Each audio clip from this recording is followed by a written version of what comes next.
La música aragonesa vivió anoche la entrega de sus premios, que por primera vez se realizaba en Huesca.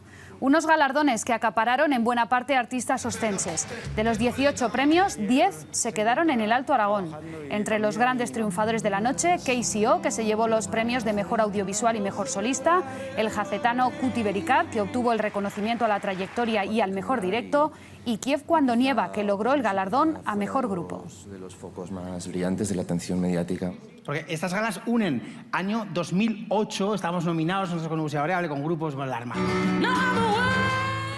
Tiene dos lecturas. La más plausible es que empieza a tener más años que el fuego.